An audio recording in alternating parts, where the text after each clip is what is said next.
I'm Andrea. I'm the Donor Relations Coordinator here at the SPCA Monterey County, and this is our very first Yappy Hour, which is going to be, I think, a really fun one. We've picked a really cool spot. We're going to be here at the Wildlife Center, as already mentioned. It's one of my favorite places to be on campus, next to the barn. I think this place is amazing. And it's only what, 10, almost 10 years old, the facility itself. So it's still really new. And I have set myself in my favorite backdrop because behind me is where the raccoons would be. And raccoons are one of my favorite animals and I love them. So we wanted to do this Yappy Hour as a way to thank our donors, our monthly supporters who are supporting the SPCA and supporting all the amazing work that's being done here. And I think so often we really get stuck and we focus on the fact that the SPCA is cats and dogs. And it's so much more than that. You know, it's the cats, it's dogs, but it's rabbits and hamsters and guinea pigs and horses and chickens. And those are all the animals that people can adopt out. But then we come up here to the Wildlife Center where we're going to see animals that are being rehabilitated. They're wild animals. They're going to hopefully be released back out to the wild. Granted, there's an occasional pet up here that people can adopt, you know, red ear sliders or a big one we see up here, exotic birds. We have a snake currently, don't we, Sierra? It did get adopted. Oh, that's so exciting. It was here the other day. That's so cool. So reptiles, if you're into that, which I personally am. So some really awesome areas and programs here at the SPCA. And with this, I'm going to turn it over to Sierra, who's going to start her camera here. So this is Sierra. And Sierra, I'm going to unmute you too. Ready? You're ready. I think I can unmute you. I can unmute myself. Yeah, you unmute yourself. So this is Sierra, and she is going to take it away. Hi, everyone. My name is Sierra. I'm the manager here up at the Wildlife Department. I've been with the SPCA for over 7 years now. I started as a tech here and worked my way up the ranks throughout the years. I went to school at Humboldt State University and got a degree in zoology. Thought that I wanted to work at a zoo or aquarium and found myself here instead. And I wouldn't trade it for anything. I prefer wildlife rehab over a zoo or aquarium at this point. It's such a rewarding job. You never know what you're going to expect, which is good and bad.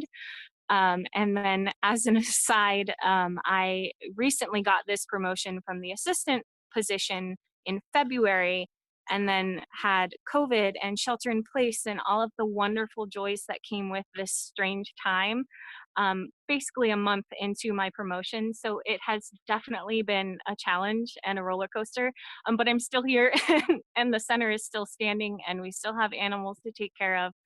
So we're just chugging along with our busiest season of the year. And why is it the busiest season of the year? It is normally our busiest season in the spring and summer because of baby birds and baby mammals being born, being orphaned, being injured, and coming into our center. And then on top of that, we have the COVID and just all of the challenges related to that, and just slowly finding our way through it all, just like everyone else with our own challenges and trying to make it work.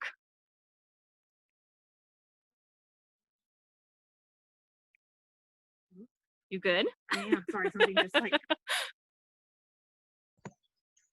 All right. Well, that's a great little intro from Sierra, and now she's going to take it away and take you all on an actual tour of the facility.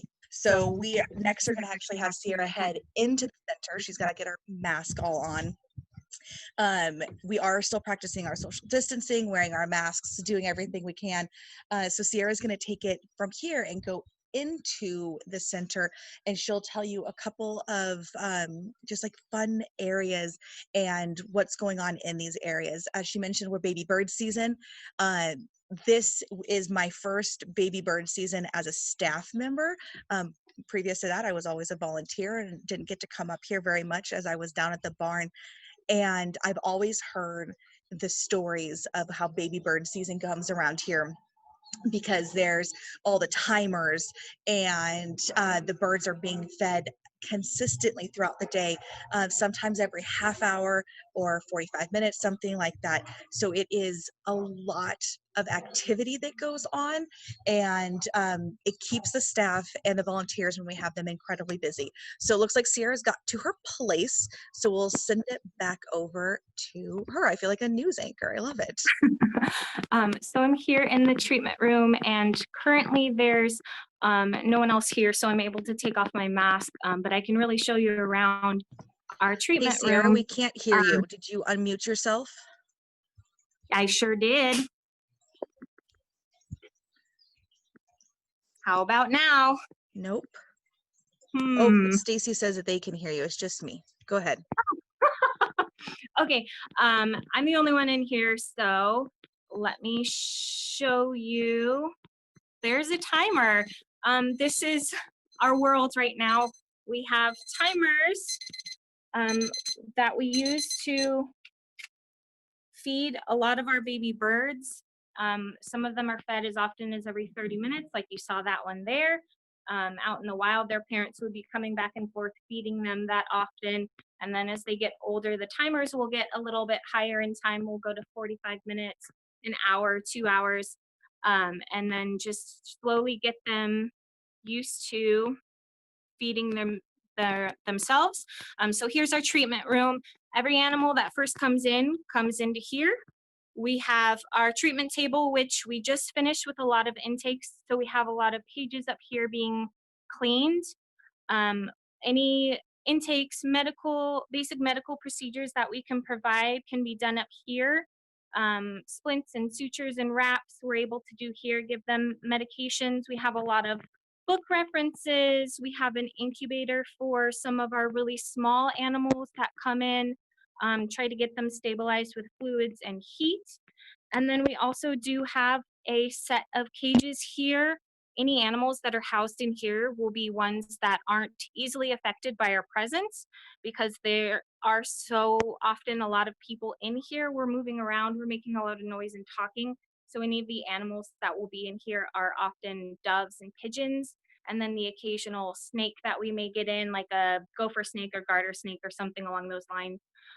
Otherwise, our more sensitive patients will be in different rooms. Our room just in front of me, let me switch it over for you. The room right here is our quietest room. It's called isolation. Our adult mammals and hawks and owls will be housed in here. Let me take a little peek and see if anyone is working in here. They are not, but I'll be a little quiet and see if I can sneak a peek for you. We have a hawk. Let's see, maybe tiny bit, sort of.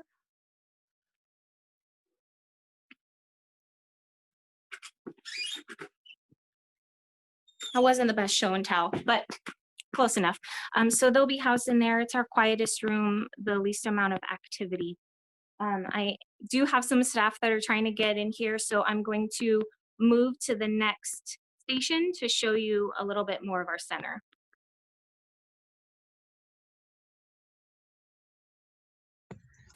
Awesome. That was cool. I did definitely get to see a little snippet of that hawk. And that treatment room can be used for a lot of different animals, like Sarah was saying.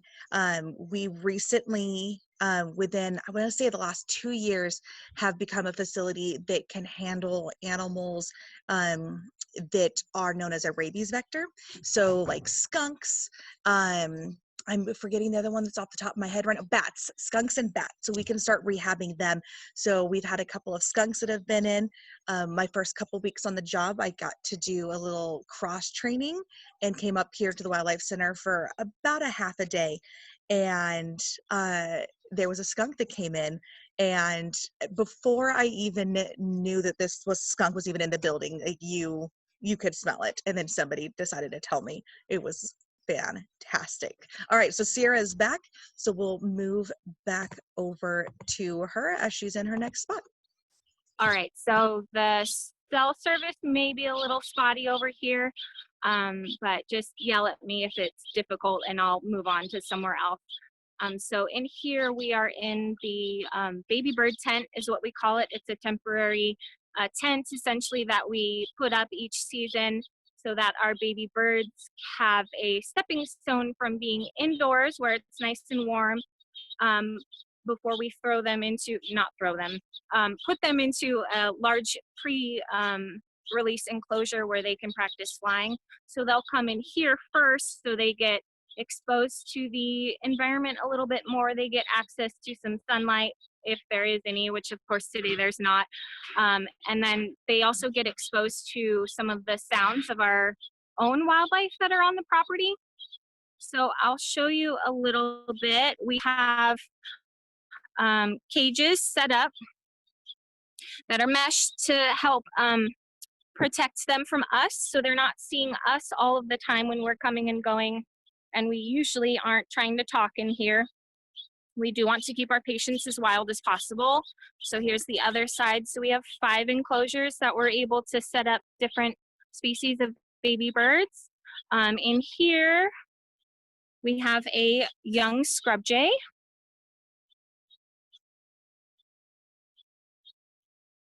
So he's actually begging at me, probably almost time for food. And then we also have some finches in here. So there are 5 of them. So you can see these guys are getting pretty big. They're moving around, they're flying. So those are all good signs. And they'll probably be ready to move to one of our larger enclosures pretty soon. And they're also very vocal. Our finches are notorious for being noisy. So this keeps them protected from any wildlife we may have on property naturally. And then, like I said, also exposes them to some sunlight, some air, and then the noises that we have in the environment. But we're also still able to keep a close eye on them here if they happen to still be on 30 or 45-minute timers. And then they get moved up to one of our outdoor enclosures. And depending on reception, I'll see if I can sneak up there to be able to show you at least the outside of our some of our enclosures. I have faith, Sarah, that the service is going to be fantastic. And that tent is something that's relatively new. Another thing I love so much about being at the Wildlife Center and with the people that are here is they are incredibly inventive and resourceful, which is amazing. You can see a lot of the enclosures that are here behind me. We already mentioned this is raccoons, we know, our favorite.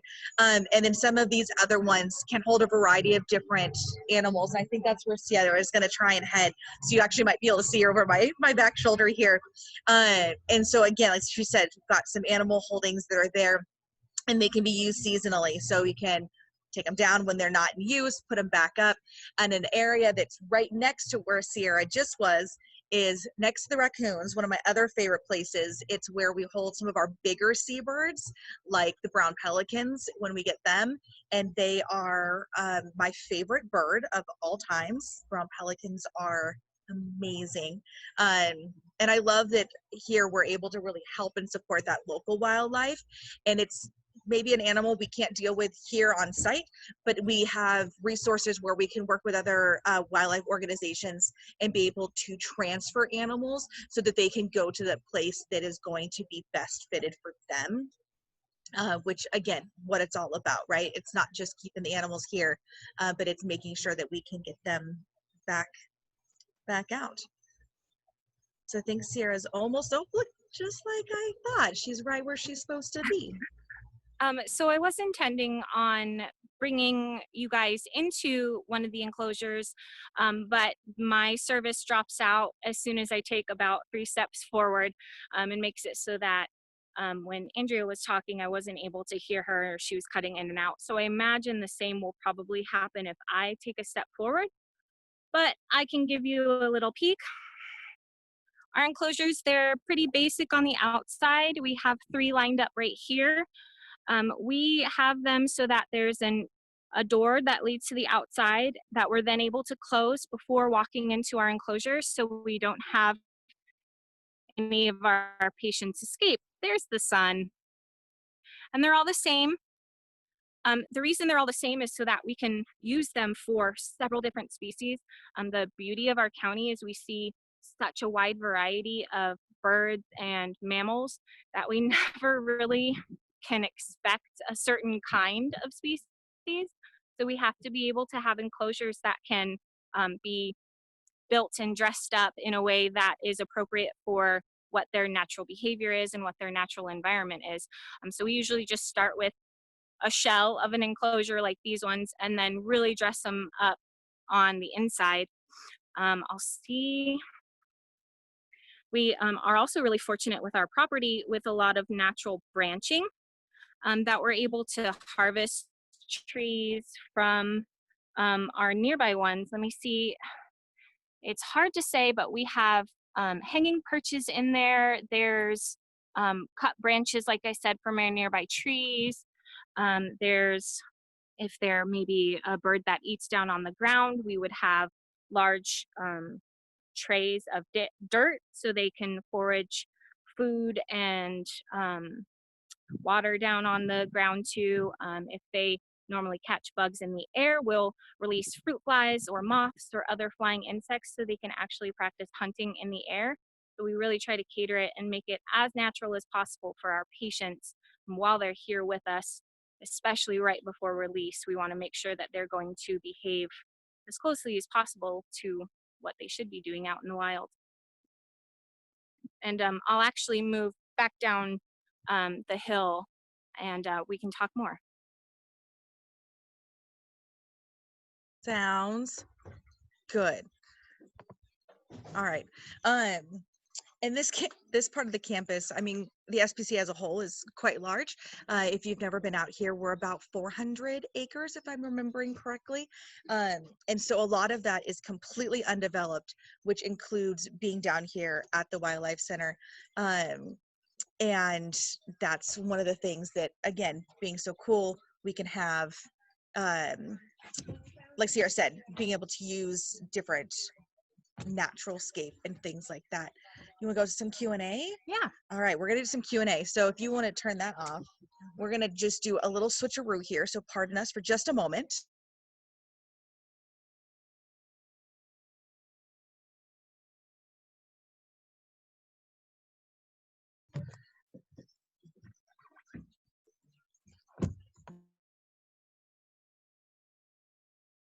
Oh, that's as far as it goes. Okay. All right. So we'll get Sierra back on here. There she is. There we go. There's some echo. There, that should be gone.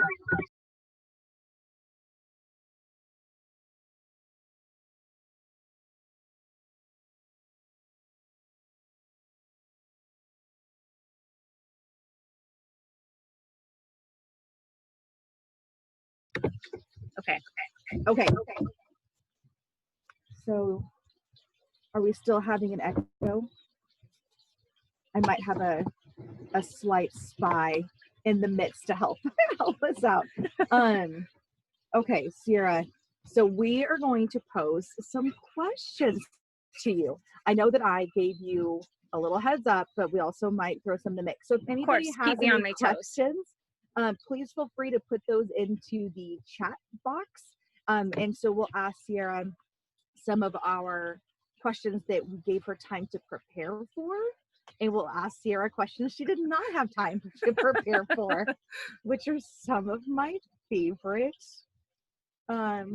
questions to ask. And that's why, another reason why I love coming up here. So we'll start off with a super easy one. So we did have a donor ask if they can get a little bit more information on what training they may need to become a wildlife volunteer. Yes, you need pretty much zero existing training beforehand. When you apply to be a volunteer, specifically do is show up for an orientation, obviously have a clean background, but you know what the basics, but as far as animal training, zero. You go through and you have an orientation usually done with me just to tell you a bit of an overview about the center, and what is expected as a volunteer. And then from that, you get then specialized training for baby bird season, which gives you a bit more information about the baby mammals and baby birds that you'll be helping to take care of. Aside from that, we just need reliability or letting us know if you can't make a certain shift. The minimum is, right now it's 4 hours once a week, but we're actually not taking any volunteers right now just because of COVID, trying to keep our numbers down as much as possible at the center. Which totally makes sense. Yeah. Still doing that wonderful social distancing. This one I thought was kind of an interesting question that came in that said, have you noticed a difference in the types of animals needing rescuing since we started shelter in place back in March? Have you noticed maybe fewer car injuries or fewer, I know we get cats or birds that were caught by cats. Are you seeing a difference in those animals? The types of animals are still pretty much the same. Those animals that you're going to find usually in your backyard or front yard or when you're on a walk are the ones that are going to come in. So we're not seeing too many more of that kind. To be fair, we never know what we're going to expect, and each year is different. And so, yes, we do get something like baby coyotes or baby foxes or baby bobcats, but we don't usually get them all in one year, which is what happens this year. And you know, we'll get baby ravens, but not very often. And of course, we've gotten a couple this year. So the things that we do see them, but not with any consistency, it does seem that we're getting more of those. And if that's just a coincidence, it's hard to say. When shelter in place first happened, we were mostly doing a lot of education. People were calling because they were home. They were taking a look around at their own home and seeing animals that they had never seen before, wanting to make sure that they were okay, make sure that they're supposed to be there. So it was a lot of, oh my God, there's a duck in my front yard, or, you know, fill in the blank for whatever animal it was. And usually people are at work and they don't see what's at home. And so it was a lot of that in the first month or two. And now it's a lot of animals that, you know, people are still concerned about, and they usually are injured or orphaned.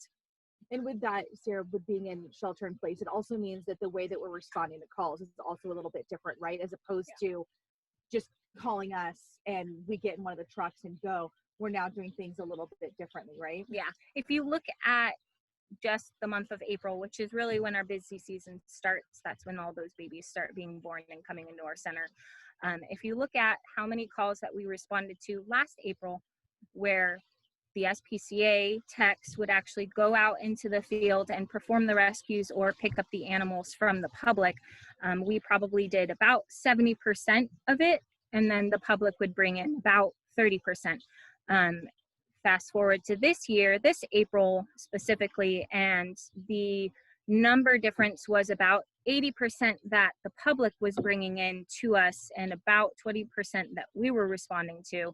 And we have kind of adopted that protocol for the rest of our season to protect our staff and keep our small, limited resources at the center, that we're mostly just going out on those really big ticket calls like large mammals like deer, coyotes that people can't reasonably contain or be safe about containing to bring to us. And we would never expect someone to bring us a coyote or a deer.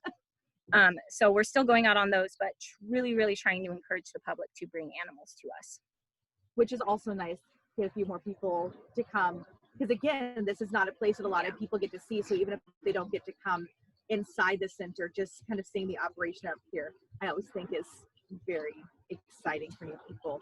And then this was also another pretty interesting one, where this donor had actually seen some news coverage of animals in zoos. So we think more of, yes, wild animals, but those that are in human care. And those animals are incredibly enriched. They get a lot of interaction with the keepers. And then there's also just, of course, you know, the general person that just walks by and, you know, and stares at them, and all of them look fun and different. So different types of enrichments. Do you think the same can be said for wild animals that are here at this center? Are they lacking that kind of enrichment, or for lack of a better term, like human touch, even though obviously not physical touch? No, it's not applicable to our job. These animals are injured or debilitated in some way and are taken from what is normal, which is being out in the wild and not usually interacting with the public, or being scared of people, which is what they should be. And you bring them into this environment and it's still the same. They're scared of us. They don't want anything to do with us, and our job is to rehabilitate them, get them better, and make it as stress-free as possible, which means as little contact with us as possible, visually, audibly. We try to make the smells and the branches and everything as normal as possible to make them as comfortable, because they're not used to our presence, and we don't want to encourage them getting used to our presence. Yeah, definitely. So again, if anyone has questions, go ahead and put them into that text box. I'll have a few more for you though. Although I know your answer to this question is going to be raccoon. What was your favorite patient Ever? Yeah. Besides the raccoons, I know. Oh, right. Of course. Yes. My absolute favorite are the long-tailed weasels. They are just, they're so cute. They're a mustelid, which is a relative of a skunk, and a ferret. They're like a tiny, tiny version of a ferret. They're like a little noodle. They're also kind of smelly, like ferrets and skunks. Kind of just have that musky smell. But oh God, they're so cute, and they're my favorite. We have not had any this year. They're not a very common patient, but the first year that I ever started, I had mentioned that ferrets and weasels were my favorite animal ever. And the manager at the time had said, "Oh, that's too bad we don't ever get them here." And that year we got 4. So it was like a present for starting work at this facility. But we've seen maybe 1 or 2 since then. But they're my absolute favorite. I love them. Well, now I'm just going to start asking. This is like when Sierra and I hang out, I have like 1,000 different questions for her, because they always spur and bring up others. Are there patients that you see maybe more frequently that tend to be like harder cases for treatment? Not necessarily that they're like harder to rehabilitate, but that we see more frequently. Does that make sense? Like, we'll see a lot of cat patients, or like do you see like particular, maybe I should think and rephrase. Like a lawyer, please rephrase your question. I guess we'll start with, like, what do you think we see the most of patient wise? Do we see, obviously we see more baby birds than practically anything else, right? Yeah. Besides that, we get a large majority of our caseload during this time. So usually it'll be orphaned. We get about 6 to 7% of our total caseload come in because they're caught by a cat. So either feral cats or people's free roaming cats. So we'll get quite a few of those, especially this time. We have a lot of youngsters that aren't quite, they don't have the resources yet to know how to stay away or fly, stay away from cats. And some of those cats are just really good at hunting. So we'll get a lot of those. We do get quite a few hit by car animals. Those will usually be like the gulls, the seagulls, or the vultures that are usually eating something in the middle of the road and don't move away. We do get quite a few dog attacks, usually from opossums. Those guys don't move very fast, and when their defense is to freeze and drool, a dog is not going to stop if they're in the backyard. But it's not a very good mechanism for defense. Yeah. It's just going to be orphans will be our highest amount, and then other animals. We'll get hawk attacks. Crows and scrub jays are pretty mean to other birds too, so we'll get injuries from them too. So another one I'm just going to throw at you. Is there anything that we as general public that care about wild animals, are there things that we can do to ensure that, you know, like cat attacks don't happen. I mean, I know like a lot of vultures will go on the road and it's typically roadkill they're going after. But I also know if people throw food out their window. So obviously don't throw food out your window is a really big one. But are there things that you can think of that we can do to help the wildlife in our area besides just calling you and having you help? Yeah, a lot of it is kind of just becoming more educated. That is a side note of what we try to do here, is educate the public on how to be better advocates for wildlife and how to make sure that we're doing the best thing for them. So in the case of a cat, if you do have a cat, we recommend a product called cat bibs. And it's funny, I just received an email from someone whose cat had caught a baby quail, which consequently did get released. Later, we were able to release it, which was awesome. But their cat had caught a quail, and they were educated by one of my techs about a cat bib, and they later sent us an email with a picture of their cat that had a cat bib on, and said that while they still occasionally catch lizards, they haven't been able to catch any birds since having the cat bib.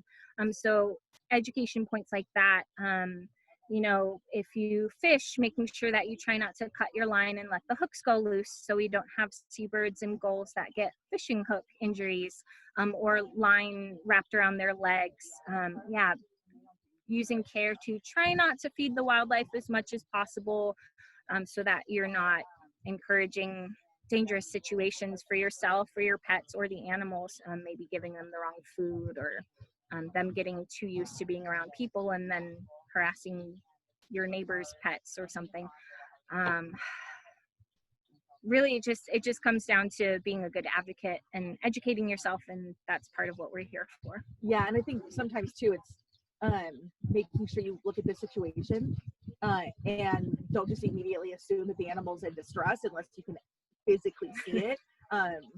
But we both know from previous backgrounds that people will grab animals and be like, oh, it was by itself and it looked like it was in distress, but you don't actually see that. And I will have to say, going back to like your favorite patient, I know I was like, you know, it's all about the raccoon. I might have to change that though, because we had that albatross, and that was, you know, an animal that we don't see here very often. I mean, in the Monterey Bay in general, but let alone here at the center. So I might have to chime in on that one and say that was pretty. It was amazing. And beautiful. You know, in continuing with our weird season, to get an albatross, which we never see, to of course get one this year, just kind of adds to it. And that bird was transferred, because I was talking, I don't know if you had heard a little bit, that we do work with other facilities when it comes to transferring animals, either in or out.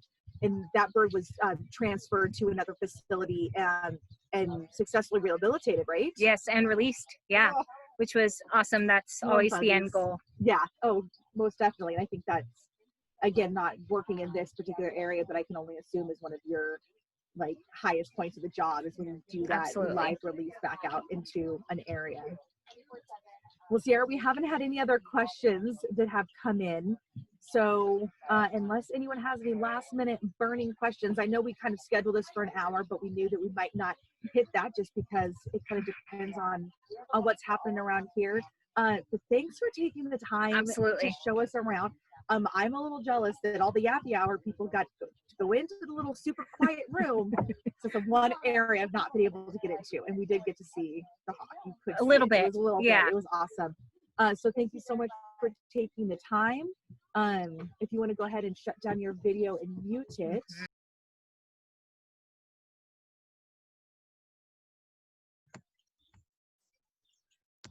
And unmute. And I just wanted to take a minute and thank you all for being on the call. Thank you for your support as some cases, my coworkers that were strategically placed in to help make sure tech issues are good.